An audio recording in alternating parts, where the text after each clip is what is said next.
Factor x squared plus 3x minus 18. Now the product is negative. This means when we add, one of them must be positive and one of them must be negative. Give me two numbers. If you multiply, you get negative 18, and if you add, you get positive 3. The sum is positive. This means the biggest number must be positive and the smallest number must be negative. The two numbers are 6 and 3. 6 times 3, 18. But the product negative and the sum is positive. This means 6 is positive and 3 is negative. We will see 1 negative 18 cannot work because the sum negative 17. Now we change the signs, also did not work. Also this did not work. Also this. 3 negative 6 did not work. Negative 3 6, you see here. Negative 3, of course, all of these are factors of negative 18. When we add negative 3 and 6, we get 3. These are the correct factors. Of course, when we factor them, I will get x minus 3 times x plus 6.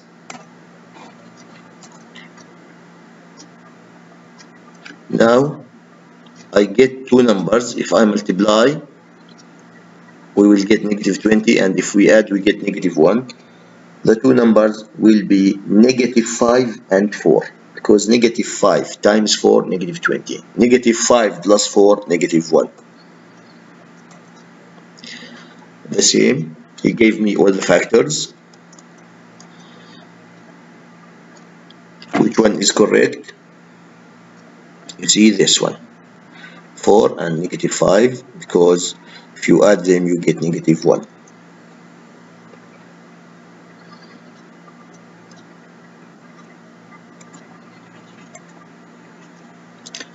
Two numbers, if we add, we get 4. If we multiply, we get negative 5. They are 5 and negative 1. 5 and negative 1. It's very simple. Two numbers, if we add, we get negative 5. If we multiply, we get negative 24. They are negative 8 plus 3. Negative 8 plus 3 is D. Now the second part, how I factor if x squared has coefficient. This means a is not 1, a is number. Here, instead of saying the product is c, now we will say the product is a times c and the sum is b. And I will make bx two terms, not one term. Now we will see how. For example, 5 times 6, 30. And the sum is negative 13. Give me two numbers. If we multiply, we get 30, and if we add, we get negative 13. They are negative 10 and negative 3. Of course, this negative 10 and negative 3 are not the factors like what we do before. Now, my job is to make negative 13x. I write it negative 10x and negative 3x.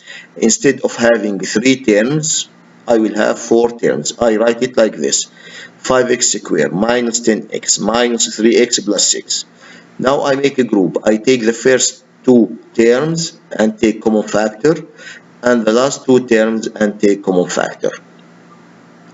Between 5x squared minus 10x, I can take common factor 5x. Between negative 3x and 6, I can take negative 3. When I take 5x common factor, I will have inside x minus 2, and when I take negative 3, I will have x minus 2. This is very good because when you solve, you know that you solve correct or wrong. Always the numbers or variable inside the brackets must be the same because I will take them common factor again. Now x minus 2 is common factor, remain 5x minus 3, it will be 5x minus 3 times x minus 2. Example, 5x squared plus 27, x plus 10. First, we say the product 5 times 10, 50, and the sum 27. Two numbers, if I multiply, I get 50, and if I add, I get 27. They are 25 and 2. This means this 27x, I make it 25x plus 2x. You see this the same way. 2 times 25, 50. 2 plus 25, 27. Now this 27x, I must make it two terms, which is 25x and 2x, like this exactly. Now I make common factor between each two terms. You see, between here I take x common factor, here I take 5 common factor. Between the brackets I have 5x plus 2, 5x plus 2. I get x plus 5 times 5x plus 2 using distributive property.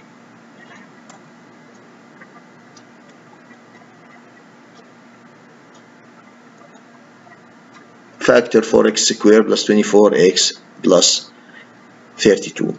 Here I check if I can take common factor before I start. Can I take 4 common factor from each term? Yes, of course. If I take 4, here I will have x squared, here I will have 6x, here I will have 8. You see, like this. Now I factor x squared plus 6x plus 8. Two numbers, if I add them, I get 6. If I multiply them, I get 8. They are 2 and 4. And I complete in the ordinary way.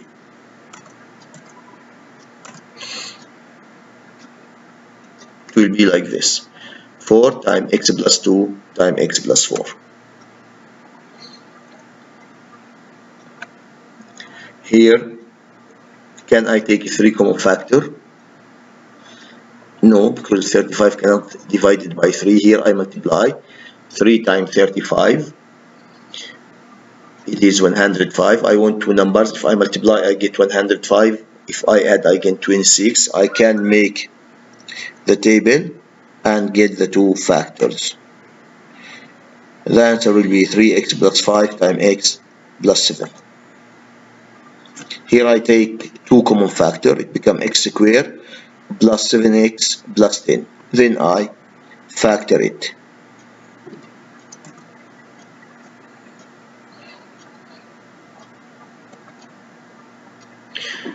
Here the same way. I multiply 24 by 3. It is 72, and I take the factors of 72. All of them are the factors here. Now I finish the factors. You see, negative 4, negative 18. This is the correct factor, because negative 4 times negative 18, you will get 72, and if you add them, you get negative 22. This means the negative 22x, you will make it negative 18x, negative 4x. You will get 4 terms. Then you make the group. Take common factor between each two terms and do the same way. It will be 4x minus 3 times 6x minus 1. The same here, exactly same way. Solve by yourself and you will get the answer. Check your answer after you solve by yourself. Now sometimes I can have terms that I cannot factor. I call them prime polynomial. Prime polynomial, this means I cannot factor them. Like here, 3 times negative 5, negative 15. And the sum of the factor must be 7.